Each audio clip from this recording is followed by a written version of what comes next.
Can you hear me? Yes, I can. Oh, Nice shirt. They gave me one of those shirts at the show. hell yeah. Just threw me one. Thank you. All right. You ready? Yep, I'm good. Awesome. It's called a promo, Shut kid, your and mouth, if you want to John. be the big dog, you're going to have to learn how to do it, so go ahead. You ready? No! I said, are you ready? That was good. Glad you finally decided to pull that giant stick out of your butt and have some fun for once in your life. You're uneducated marks! You sit there on your phones tweeting out your opinions like they're worth a damn. Let me explain something to you people. You don't know shit! And I'd like to think that maybe this company will be better after Vince McMahon's death. Joined again today by arguably the most recognizable face on the Texas independent wrestling circuit, and somebody who's just mega over with the fans as well. The demigod here to make you feel the fear this Halloween, Big Brick Savage. Thank you for taking some time What's up? today. Yeah, man, what's up, man? Appreciate you. Yeah, busy morning, I assume. You said you had a meeting before this. Yeah, I'm all over the place all the time, man. Again, thank you for taking the time, then. It makes it even more special. In the I would say almost 9 months it's been since I last talked to you, you've done an insane amount of stuff to bring up. Even winning, I think, like 6 or 7, maybe even 8 titles across a few promotions. I lost count somewhere along the way. Yeah, yeah. How's it? I think I'm at like 9 titles in the span of like a year, and then seven titles I held simultaneously. How has it felt knowing multiple promotions like that have seen such value in you to, as an asset, to put that many titles on you? All the promotions want to put their belts on you, man. Yeah, it you know when I get the opportunity to do so, I'm not exactly surprised, but it's always giving me the question like, okay, now what? Now what? What's next? And some of the places I get to develop a story at, or something that's really deep, or something like that. Other times I'm just fucking whooping ass until the time's up. So like, it's it's always an interesting concept of like a thought process of who wants to do what and like what we're trying to use me for. So some people have utilized my deal and some of my creative to like build something and build stuff up and shit. But some people are just like, all right, well, we're just gonna fucking start feeding people to you, and I'm like, all right, cool. Yeah, Tend to see that a lot. You won the inaugural Revolver Texas Heavyweight Championship. I got to be one of the first people there to take a picture with you, and it's really cool. Did you also feel cool in that moment, knowing you were the first ever to hold that title for a promotion like Revolver? yeah. It's a cool deal. And I've got a few firsts around Texas for stuff, and I don't think that people get the gravity of things when you're the first of something. Like Exactly. there'll never be another first of this thing, and like I was the first one, so I always think that's a cool concept and shit when you're the first to hold something or first to do something. So it etches that legacy in the history right then and there. It's really, really cool. There got to be a point too where I noticed you were starting to drop a couple of the titles and ending some of the storylines, and anybody in my position would do this. I honestly started to keep tabs on it, wondering like, okay, is this a positive sign? He's going to the next phase, going to somewhere bigger. Has there been any talks? Are we any closer to the Japan run we talked about? I think there's some guys there. I'm dropping the titles because some of the stories are just ending, or I've cut ties with some people. Sure. Uh, but the journey to Japan is definitely getting closer. Uh, it just there's a lot that goes into going overseas, right? Shit just doesn't stop when you leave the states. So like, there's a lot that goes into that deal. In the first run with Japan, it might not be as lucrative as you'd want it to be, because I'll be candid here. I make some pretty good money, a livable wage off of wrestling here, but going over there, it might be a different different subject all in itself. So Yeah. Nobody stars thinks of gotta the align. physical aspect. Yeah, stars got to align. Pretty well for the most part. Everyone's rooting for you, that's for sure. But yeah, nobody thinks of the physical aspect of going overseas.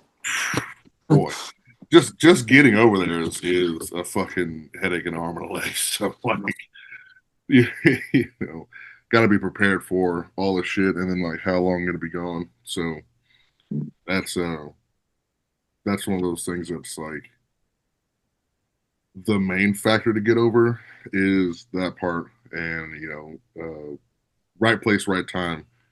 Shit might line up where, all right, it's gonna work, but things over here just don't stop. So like, get everything prepared has been a task. It was crazy. Last time you were here, you came on here, and then it was a Thursday.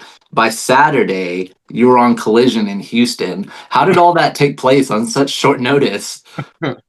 uh Man, I've been trying to get a look over at AEW for so long, but they didn't want anything to do with me because of that viral The powerbomb thing. video. Right. So like, didn't want nothing to do with me, wouldn't reply to me. And then I did another viral moment when I took Cavins and I slung them with one leg, and that fucking blew up. Then all of a sudden it was like, oh, now they're talking about me again in a better light. Nothing came from that. Soon, nothing came from that, even though I reached out and stuff and they were talking about me. And then finally, when they came back around,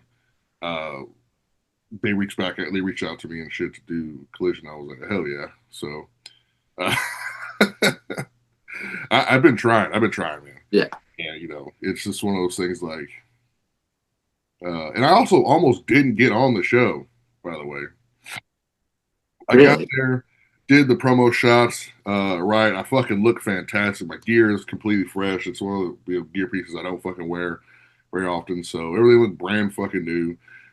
And I'm a large human being. And everybody else not so much. Right. So like, I understand that they may not have chosen me because they don't want their guys to look bad or small. Right. So I didn't have anything till maybe 10 minutes before the show started. They grabbed a bunch of other people to do stuff and security and matches and whatnot. And then Lance Archer came and grabbed me to do a segment backstage. And I was like, hell yeah, cool. I'll get to do something. I'll have a fucking segment, right? No big deal. I'll be on TV for a little bit. And then right as we're setting the fucking thing up, Serpentico came and was like, hey, I need you, and then you, to do a trios match and shit. You're like on fucking third or whatever after Brian Keith. And I was like, okay, cool. And it was fucking Beast Mordos and Roosh. Yeah. Right. So like, I knew Mordos, and like, we've already talked before. We wrestled before. So we had a good time and shit. And man, just putting that match together was just hilarious. Fucking hilarious. Old dude was getting his ass whooped the whole fucking thing, and like we had this little fucking that piece that you saw, right? So like I wasn't trying to like overstep and like, hey man, I'll give you this spot, give me this spot. There was some of that happening, and I was just laughing with Mordos and was like, dude, what the fuck? And like I was like, I don't know, dude, sorry. I don't know what to do, but I don't know what to do with these guys. I'm just here. Tell me what you need. And right, so Beast and then they gave me this little spot to do. I was like, cool, sounds good, man. Perfect. Right. Did the spot, and then here we are. Fucking easy peasy. Fucking, it was a short segment, supposed to be like 90 seconds. Yeah. Right. And like they're calling all this shit, and I'm just sitting there like, that's crazy. Y'all talking too much. Can we just get this 90 seconds? I don't need to tell you what I'm about to do. Just fucking start getting your ass whooped and shit. So it was a very interesting unique time and shit. So It was funny. I got a text from one of the guys and said Brick is on Collision. I said, no, he told me that they didn't want him over there right now. That was a couple days ago. Sure enough. Yeah, which is crazy, right? They hit me up and I was like, oh fuck, hell yeah. Ironically enough, Collision is in Houston, in the Houston area again this Saturday. I know because Nixon Newell is going to be wrestling on that card. She was on here previously as well. I said if Brick shows up at Houston again, I won't be surprised. He might not be able to tell Yeah, me. not this time. Not this time. Yeah, not this time. It's totally understandable and shit. You know, it's like I gotta do more. You know, to get noticed. It's like one of those things. Like I gotta do more to get out there. You know, get some more eyes on and shit. Where like That's crazy to hear because I feel like you're doing the most, not in a bad way, not in a negative. Like you're doing a lot of shit. yeah, well, I'm become undeniable in Texas and like you know across some of the closest states, which is great. But when you go across those state lines and become undeniable everywhere else, then they can't really ignore you. So like that's like the next goal is to become so fucking over everywhere else where they can't ignore you. Exactly. In Texas, though, is the fucking man. Yeah, you know. So you speak my name, people start shitting their pants. I'm like, oh shit, Brick's coming. Fuck. All right, what are we gonna do? What are we gonna do? That happens a lot. Man, most people don't even fucking talk to me. They won't talk to me for like I don't know 6 months to a year. Won't fucking say nothing to me. Now, earlier this month, October 9th or 10th, I believe it was, you cut what I've been calling more than just another promo. And I'd like to quote a portion of what you said here because this is one of the more important things I wanted to discuss today. And now, all of a sudden, sliding off the tongue of a cis white man, putting into question whether or not I am a good champion for the people. I am a non binary, bisexual demigod. And it makes me absolutely sick that half these people in here can't even get my fucking pronouns right. First of all, amazing work on the mic. It was translucent. How good did it feel to get that raw on the mic and cut that promo? Man, a lot of shit had been building up from that deal, and it's not just my voice in that phrase. It's a collective of a lot of people that have had similar issues or revolving issues, right? I just happen to be the one to put my foot down and say something, right? So like, I get trying to build storylines for stuff, but the logistics of things matter. How people look matter. The phrasing of shit matters, right? So when sometimes I let shit slide. You get 3 strikes. So like once you get to that point where like, oh, you know what, I gotta fucking say something at this point because this is getting fucking out of hand. So when someone tries to say that me as the character or Brick or whatever, right, isn't a good representation for the community, right? That phrasing is crazy to me. Mm-hmm. So coming from, right, like I said, a cis white man, you know, cis white gay man saying that the non-binary person of color isn't a good representation for the community just didn't fucking sit right. Like that, you okayed that promo, all this other shit that goes off. You got fucking, you know, people that work under you or work for you or, you know, money marking you and shit, saying crazy shit to me outside of the show. Everything just built up, came to that point where I was like, I've had enough. I had enough, right? So being able to convey that idea out that, you know, maybe you should fucking think before you say something.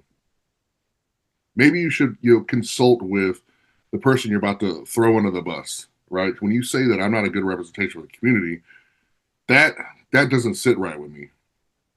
But then on top of everything else, it's like, okay, now you're pushing a minority into a marginalized area, and that doesn't work. That is ridiculous. So being able to convey that in front of all those people, right? It felt liberating, and you know the idea and that point across. It got its point across, and I ended up having a great match after that. Yeah. Right? It's just that, you know, fucking afterwards, not one fucking person came to talk to me and was like, hey, what's the deal? Not one. So The point was understood at that point. you know, it's just a crazy concept, right? So like trying to minimize my work and effort and all the shit I've done for all of Texas, right, as a whole.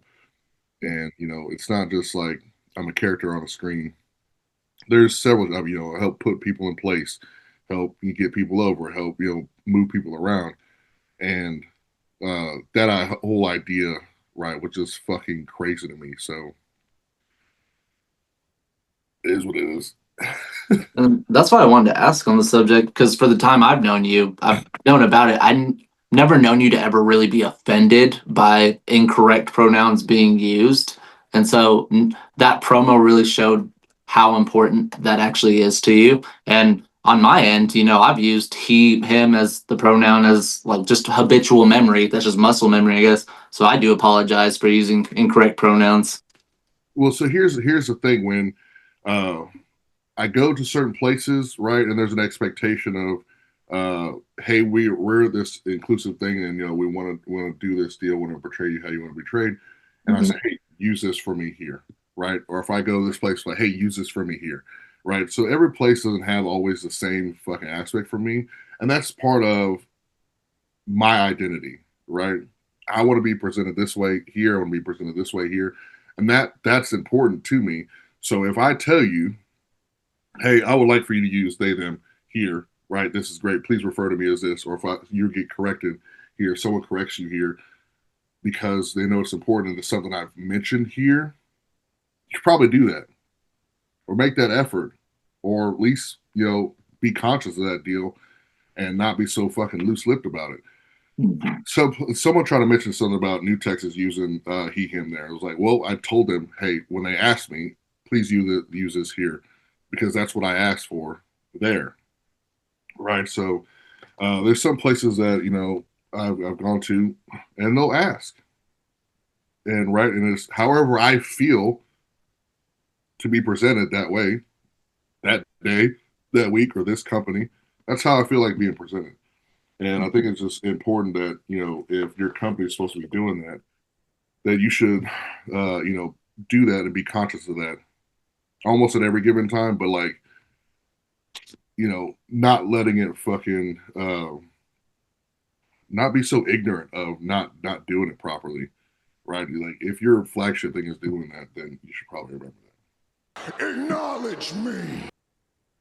Now, to switch it over a little bit and talk about some violence, because I know you enjoy talking about some violence as well.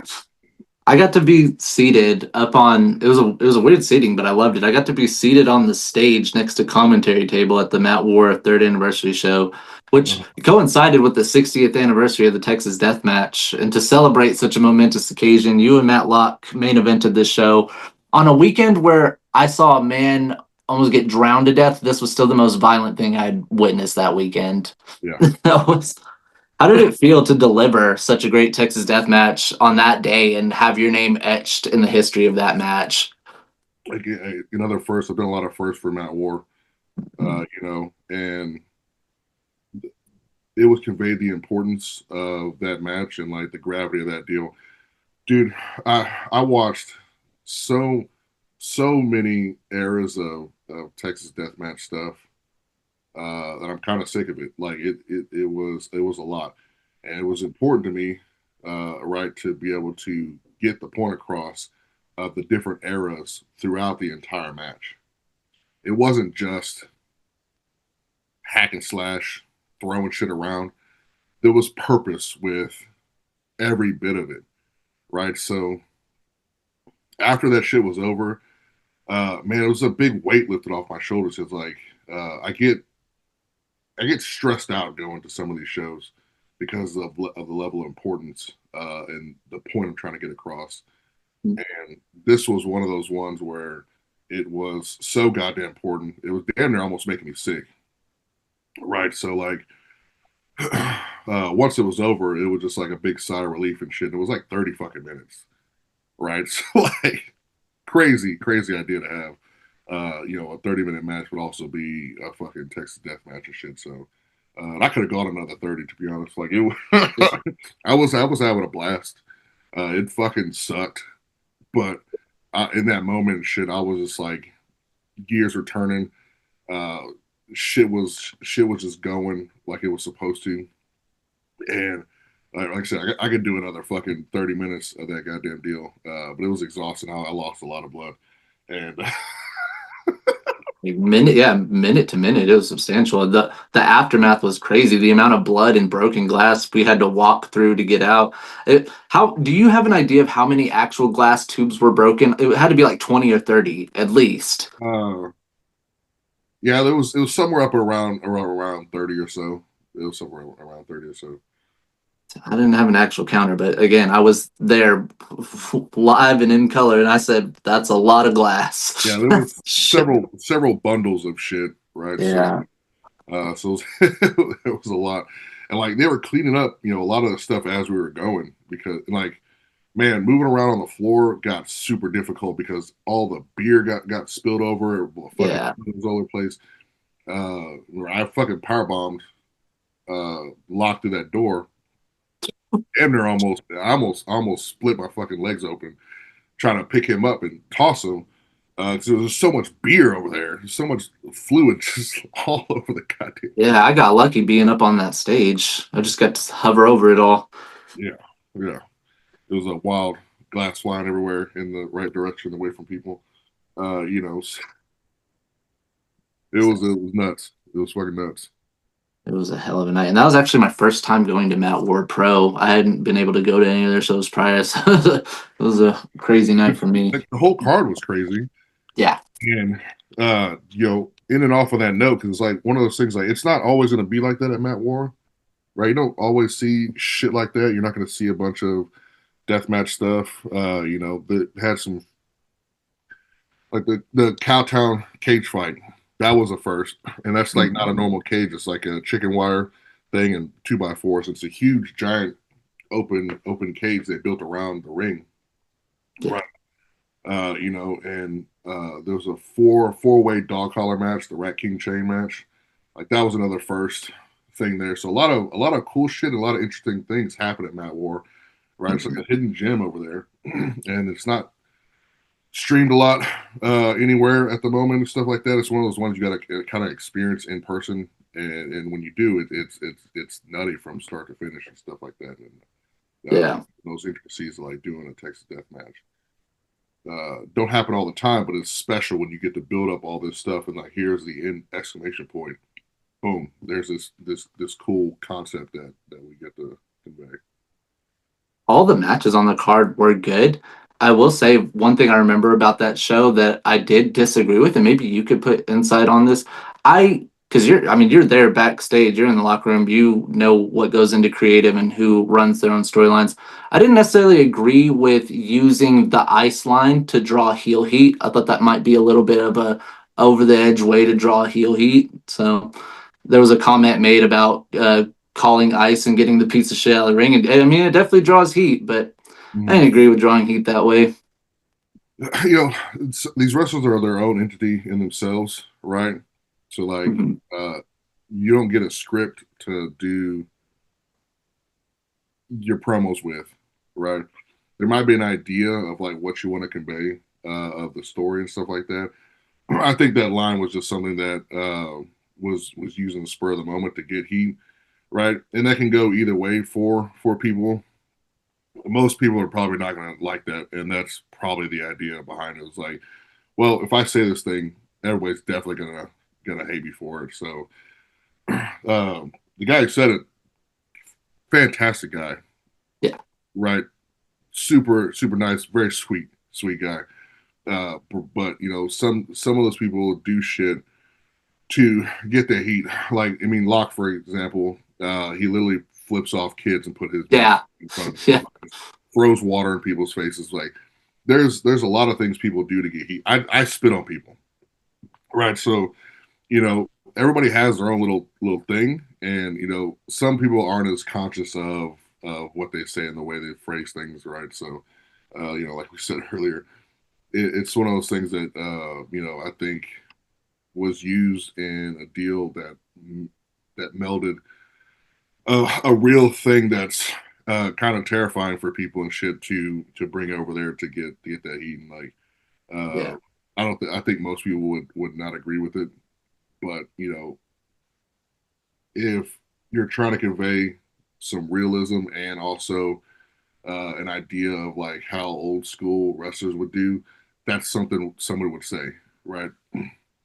Yeah, that aspect you just brought up, that last aspect of I've watched wrestling, since my great uncle was wrestling the Sportatorium, and I've seen I've seen and heard some shit.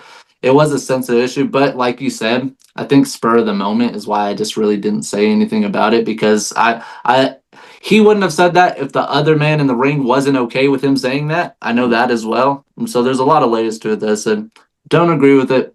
It's not my place to say. Yeah, this is like the same as like JBL using immigration to Yes. saying the same deal. It's the Yeah. same concept of an era, right? Where it's like, okay, this is a real thing that's happening. People don't like it. I'm going to say this thing, right? It's just now this climate now.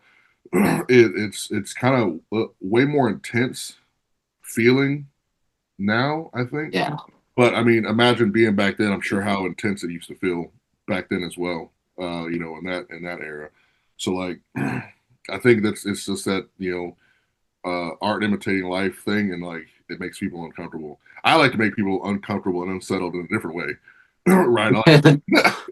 Everyone's got their own little deal and shit. So I think that the gravity of that deal, 10 years from now, it's like, oh shit, remember when someone said this? And maybe the climate's a little different then, but it's in the same breath of doing the same things as old that's due, right? So Yeah, very true point.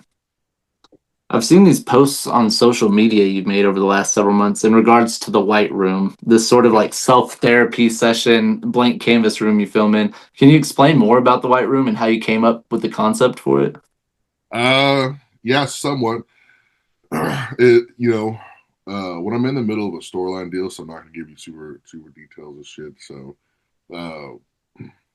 the idea of the White Room itself is used in conjunction with torture tactics. So, instead of waterboarding somebody and like torture them and like peeling their fingernails off and all, trying to get information out of them, you stick them in a white room that has white lights, no windows. You only get fed white food on a white plate, right? That absence of color literally is supposed to just drive people insane. You could spend an hour or two in there and then be completely altered for the rest of your life. And they sent people in there sometimes upwards of like several years. There's years of there. You can't tell what time it is. You don't know what time it is. You don't get fed on a proper schedule, right?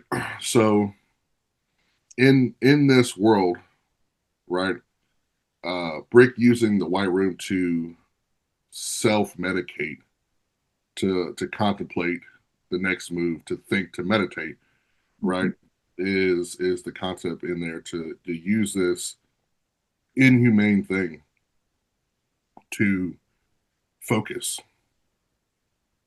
And it's not great, being in there 16 hours a day and then coming out for 8 hours to fucking do shit, to go wrestle, right, to go right back in there.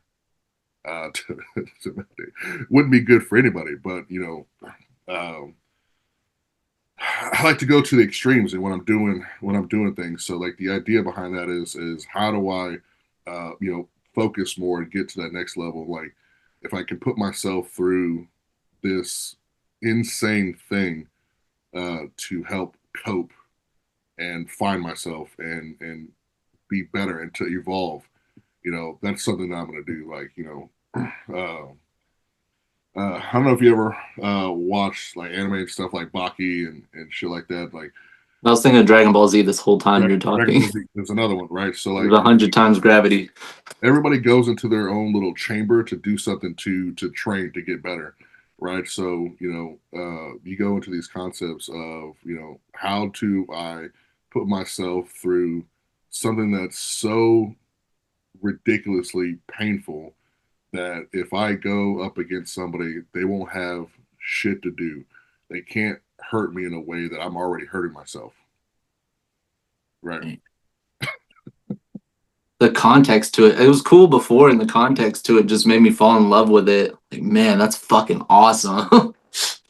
Yeah, just being is the going like you have your therapy sessions, and it is called white room therapy, right? Yeah. But it's also called white room torture. And going in there to do this deal, be locked in this room for X amount of time in an infinite space that who knows if there's a wall to it or not, right?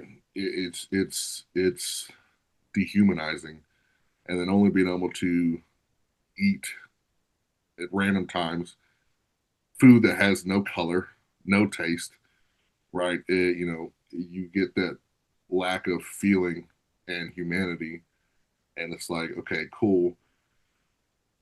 There's nothing that anybody can present to me in a ring that's going to do any kind of damage to me, right? Like I could get, I could lose a match, but sure, but what damage have I done to somebody else? Because I am thinking of the most heinous and diabolical things to do to somebody now at this point.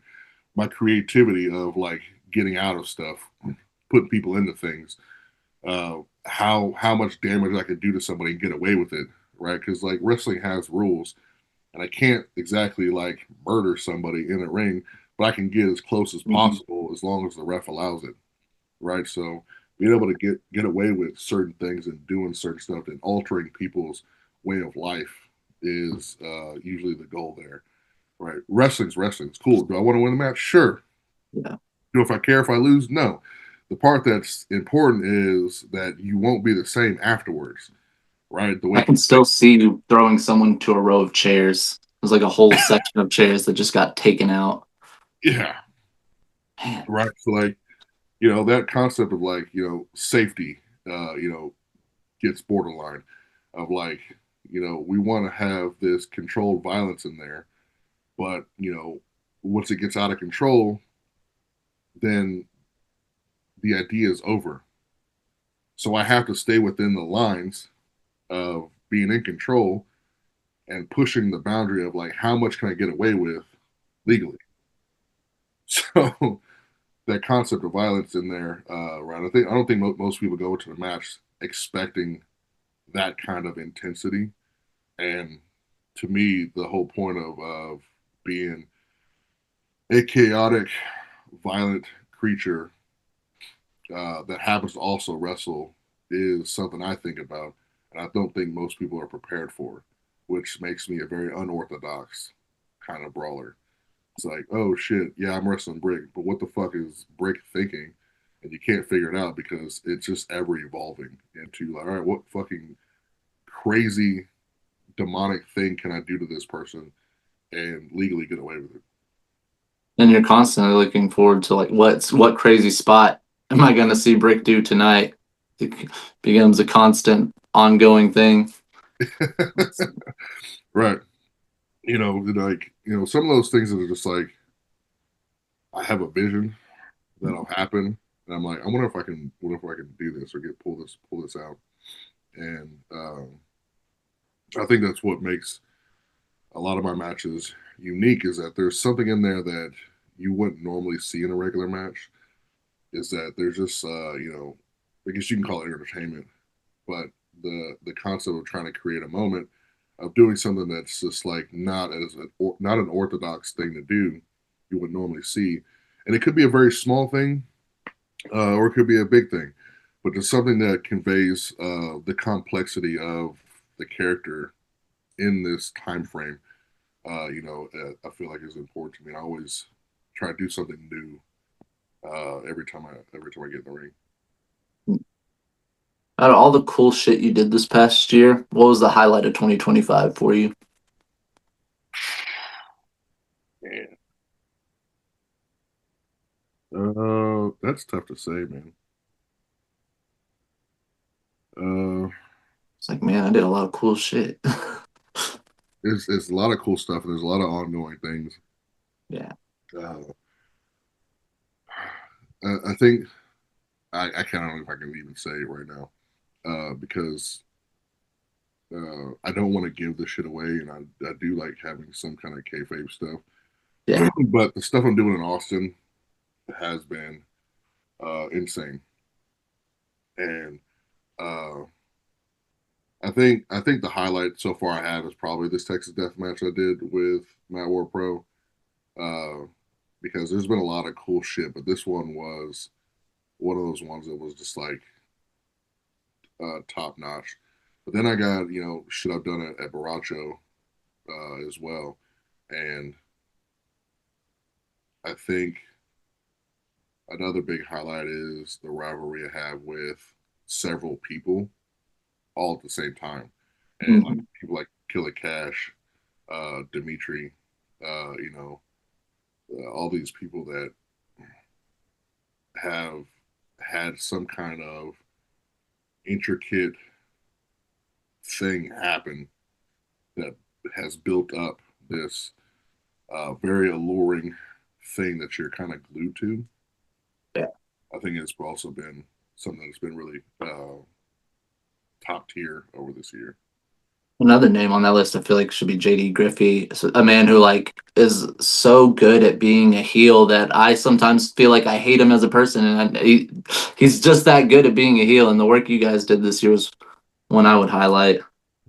Yeah, and that's another one that's gone over multiple promotions, right? Yeah. So here's the concept of a thing that we have history. We've wrestled at a few other different places. Had this tournament here and this thing here and this thing happened here and this thing happened here, right? So like that's another one that's had a build up over across multiple promotions, and like I said, stuff like with Killer Cash has happened over multiple promotions. Demetrius happened over multiple promotions. Me and Matt Locke has happened over multiple promotions and shit. So not ignoring the history, I think, makes these matches and these setups more important and feel more visceral when you don't go in there this is the first time this is happening here, right? So let's just start over again. I just think that concept is fucking stupid, and I found success in that when me and Exodus had our big rivalry, and that happened over multiple promotions, several instances and stuff, and it's still ongoing, right? So like, just not ignoring that thing, I think helps make a lot of this stuff feel more relatable and nuance of just like wanting to be glued to it. Drink it in, man. Love it. And the final question here. Who are the bricks that make up Brick Savage? In other words, who are the people in your life, in your circle, that you couldn't have done any of this without? Brick don't have anybody. Brick's is completely. Love it. I almost expected that answer. That's that Brick doesn't have any monetary value. Brick doesn't have any sentimental value that anybody can hold over their head. You can't reason with me. You can't do anything to like convey something to get your point across or push me to do something. You can't. There's nothing you can convince me to do unless I want to do it. So like, Brick doesn't have those people. Now, in my personal life, there's my partner and all that stuff, and there's family, right? So like, and even then, I keep to myself. I have a very small knit of friends, people I can't say, right? But they know who they are. These are people I talk to all the time, every day, and I'd say it on. I could probably count them off on one hand, right? So like, those people have helped and allowed me to create and be what this idea is in itself as of today. And I do thank them for that. But as far as Brick goes, Brick don't have anybody. And that mindset for me is what helps elevate and push me across farther, because like you can't reason with me. There's nothing that anybody can do or say to get me to do anything. Well, that was as bad as a brick of an answer as I could have expected. thank you enough for taking time again to have this discussion. I felt like this one was a little bit more in depth than our first one, which is something I was looking forward to. Oh yeah, for sure. There's a lot of you get that first one out the way, and it's like, okay, cool, got an intro to this person, and now getting to watch me develop over that time frame. It's like, oh shit, now all this extra shit has happened, right? I've always done some cool shit, throughout the last few years, right? But having a point of reference over to now, it's like, okay, got to watch all this shit unfold at several different places and do all these cool things and stuff like that. So I think it makes for a good follow up. So I appreciate it. Yeah, of course. Yeah, I think you and Dijak now are the only ones we've done follow-ups on because there's so much shit happened within a year's time. Yeah, and this year's not even over. I know. That's what was even crazier. I look at the date and it was 9 months. I was like, it's only been 9 months? Yeah, it's not even over. Right? So, this big thing that's happening at Baracho, it's ongoing. Stuff that's happening in New Texas, that's ongoing. Death in the Family. All those things that, and Matt War Pro, all those things are just ongoing. Matt War Pros, it's fucking 3 years. I've been there for 3 years. And it's just, I wish there was more content out there. And you can see some of the stuff, the clips and the highlights and the things that have happened over the last few years. So if you really want to see a real evolution of stuff, and thank Matt War for the development of Brick in its entirety today, that's how that initially started, where I was able to dive deeper into the idea and the concept of the character itself, and the trajectory of where I wanted to go and how I wanted to be portrayed, and that really encompasses everything. And getting to some of these other places outside of that, after that, right, have really kind of benefited, because now it's like I get this concept rolling, and then here's me rolling everything together, and then getting more reps at doing this thing, and being able to have the result and what I'm looking for now has been pretty satisfying. Right, so being able to develop that shit there, and then taking the polished product everywhere else has been pretty satisfying.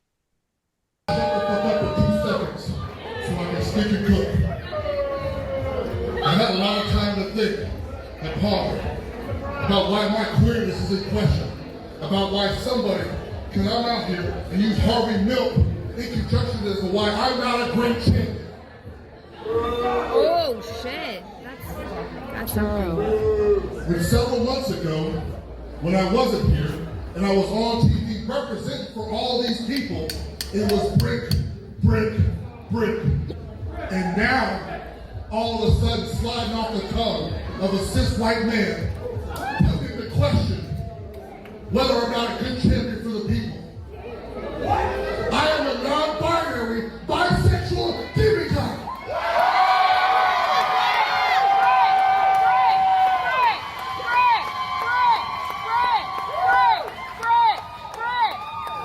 And it makes me absolutely sick that half these people in here can't get my fucking pronouns right.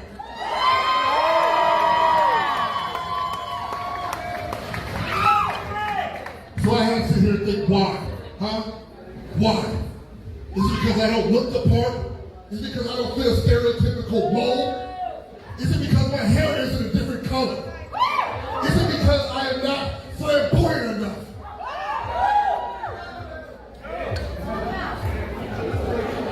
I've never cared about any of that shit. I am who I am. And now,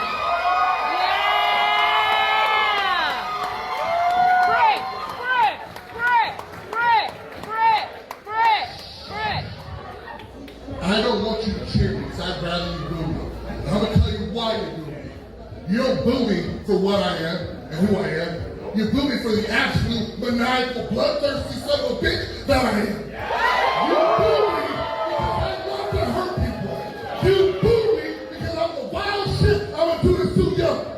You boo me because I hate every single one of your fucking faces. You boo me.